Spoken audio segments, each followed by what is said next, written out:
6 മാസം പൂർത്തിയാകുമ്പോഴേക്കും നമ്മൾ റാഗിക്കുറുക്ക്, കായ്പൊടിക്കുറുക്ക്, മറ്റേ ക്യാരറ്റ്, മത്തങ്ങ ഇതൊക്കെ പ്യൂറിയായിട്ടും ഒക്കെ കൊടുക്കും.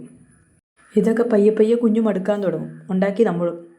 ഇതിനൊരു മാറ്റമില്ലേ എന്നോർത്ത് അങ്ങനെ ഇരിക്കുമ്പോഴേക്കും 7-ാം മാസം പൂർത്തിയാവും. ഇനി എന്നാൽ നമുക്ക് കുഞ്ഞുങ്ങൾക്ക് പുതിയ രുചികളും പുതിയ കോംപ്ലിമെൻ്ററി ഫുഡ്സും കൂടി പരിചയപ്പെടുത്തി കൊടുത്താലോ? 7 മാസം പൂർത്തിയായപ്പോൾ ഞാൻ എൻ്റെ കുഞ്ഞുങ്ങൾക്ക് കൊടുത്ത കോംപ്ലിമെൻ്ററി ഫുഡ്സ് ഏതാണെന്നും അതിലവർക്ക് ഏതാ ഇഷ്ടപ്പെട്ടത്, അങ്ങനെ ചെറിയ ചെറിയ ടിപ്സും ഒക്കെ നമുക്കിതിനകത്ത് കാണാം. 7 മാസം പൂർത്തിയായാലും കുഞ്ഞിൻ്റെ പ്രധാന ഭക്ഷണം എന്ന് പറയുന്നത് ബ്രസ്റ്റ് മിൽക്കോ അല്ലെങ്കിൽ ഫോർമുല മിൽക്കോ തന്നെയാണ്. കോംപ്ലിമെൻ്ററി ഫുഡ്സ് ഇതിൻ്റെ കൂടെ അധികമായിട്ട് നമ്മൾ കൊടുക്കുന്ന ഭക്ഷണങ്ങളാണ്.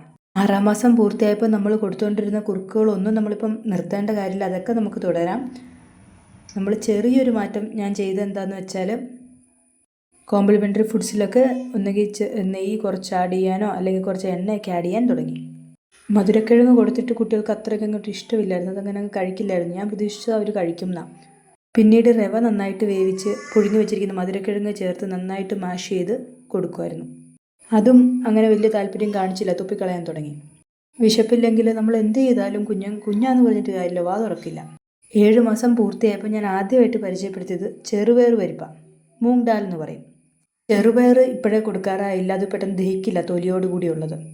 ആദ്യമൊക്കെ ചെറുപയർ പരിപ്പ് കഴുകി കുറച്ച് നേരം കുതിർക്കാനൊക്കെ വെച്ചിട്ട് പ്രഷർ കുക്കറിൽ വെച്ച് വേവിക്കുകയാണ് ചെയ്തുകൊണ്ടിരുന്നത്. ചെറുപയർ പരിപ്പ് നന്നായിട്ട് ചീനച്ചട്ടിയിലിട്ട് നന്നായിട്ട് ചൂടാക്കി വറുത്ത പോലെയൊക്കെ ആക്കിയ ശേഷം വേവിച്ച് കൊടുക്കുമ്പോൾ അങ്ങനെ കഴിക്കുമ്പം കുഞ്ഞുങ്ങൾ കുറച്ചും കൂടി അത് താല്പര്യത്തോടെ കഴിക്കുന്നതായിട്ട് തോന്നി. ലോ ടു മീഡിയം ഫ്ലെയിമിൽ ഡ്രൈ റോസ്റ്റ് ചെയ്യുമ്പോൾ അത് കരിഞ്ഞു പോകാതെ നോക്കണം കേട്ടോ. അത് ഇടയ്ക്കിടയ്ക്ക് നന്നായിട്ട് ഇളക്കി കൊടുത്തോണ്ടിരിക്കണം. നിങ്ങൾക്ക് ശേഷം അതിനകത്തോട്ട് ചെറുതായിട്ട് ക്യാരറ്റിൻ്റെ ചെറിയ കഷ്ണങ്ങളും കൂടി ഇട്ട് വേവിച്ച് അതും കൂടി ചേർത്തിട്ട് മാഷ് ചെയ്ത് കൊടുത്തു. 8 മാസം ആകുന്നതിന് മുൻപ് തന്നെ ഗ്രീൻ പീസ് ഇൻട്രൊഡ്യൂസ് ചെയ്തു. ആദ്യമൊക്കെ ഗ്രീൻ പീസ് തന്നെ വേവിച്ചിട്ട് ഉടച്ച് കൊടുക്കുമായിരുന്നു. ഈ ഗ്രീൻ പീസ് വേവിച്ച് ഉടച്ച് കൊടുക്കുമ്പോൾ ശ്രദ്ധിക്കണം, അതിൻ്റെ തൊലി കളയണം, അല്ലെങ്കിൽ അതിനകത്ത് ഇങ്ങും തരിതരിയായിട്ട് കിടന്നത് നമ്മുടെ കുട്ടികളുടെ തൊണ്ടയിലൊക്കെ പോകാൻ സാധ്യതയുണ്ട്. പയ്യെ പയ്യെ ഗ്രീൻ പീസിനകത്ത് നമ്മൾ ഈ വെജിറ്റബിൾ സ്റ്റൂ ഒക്കെ ഉണ്ടാക്കുന്ന പോലെ കുഞ്ഞു കിഴങ്ങിൻ്റെ കഷ്ണങ്ങൾ, അതേപോലെ ക്യാരറ്റിൻ്റെ ചെറിയ പീസസ് അതൊക്കെ ഇട്ട് വേവിച്ച് അതും കൂടി ചേർത്ത് ഒരുമിച്ച് മാഷ് ചെയ്ത് കൊടുത്തു. ഇതിനകത്ത് കുറച്ച് തേങ്ങാപ്പാലും കൂടി ആഡ് ചെയ്താൽ അത് ടേസ്റ്റിനും അതേപോലെ തന്നെ വെയിറ്റ് ഗെയിനും കുട്ടികൾക്ക് നല്ലതാണ്. കറി വെക്കുന്ന വെള്ളക്കടല പുഴുങ്ങി അതിൻ്റെയും തൊലി കളഞ്ഞിട്ട് മാഷ് ചെയ്ത് കൊടുക്കാറുണ്ടായിരുന്നു.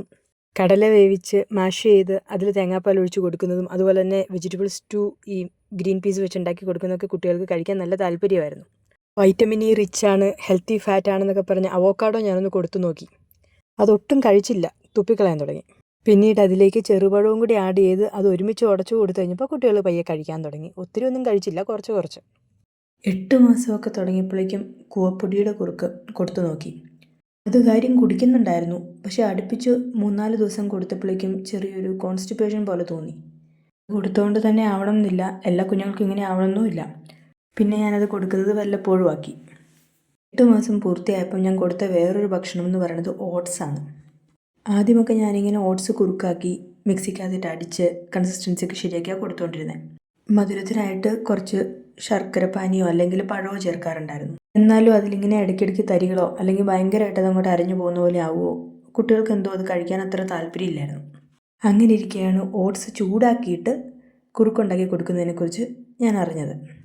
അന്ന് എൻ്റെ കുഞ്ഞുങ്ങളുടെ അതേ പ്രായമുള്ള കുട്ടിക്ക് അവരിങ്ങനെ കൊടുക്കാറുണ്ടായിരുന്നു.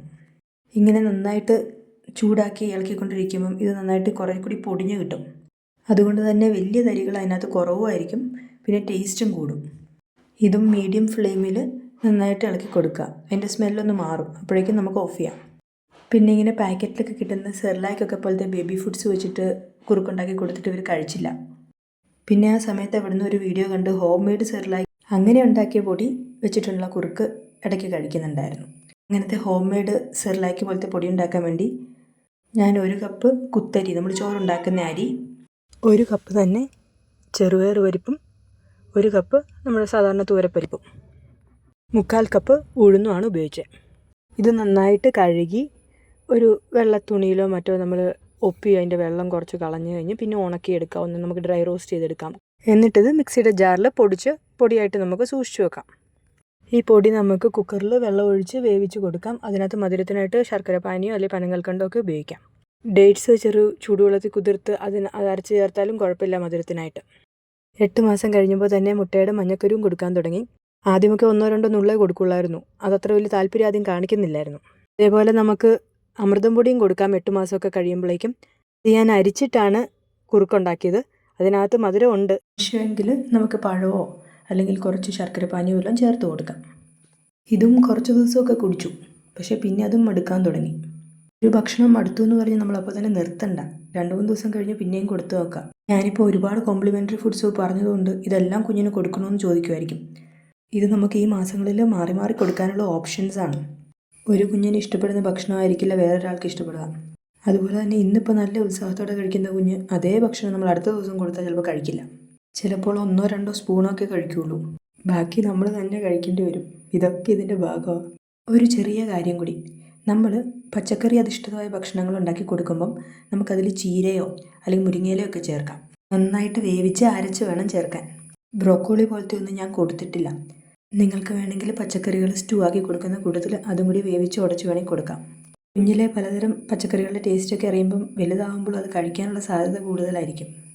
ഈ വീഡിയോ നിങ്ങൾക്ക് ഉപകാരപ്പെട്ട സബ്സ്ക്രൈബ് ചെയ്യാനും ലൈക്ക് ചെയ്യാനും മറക്കല്ലേ. Thanks for watching.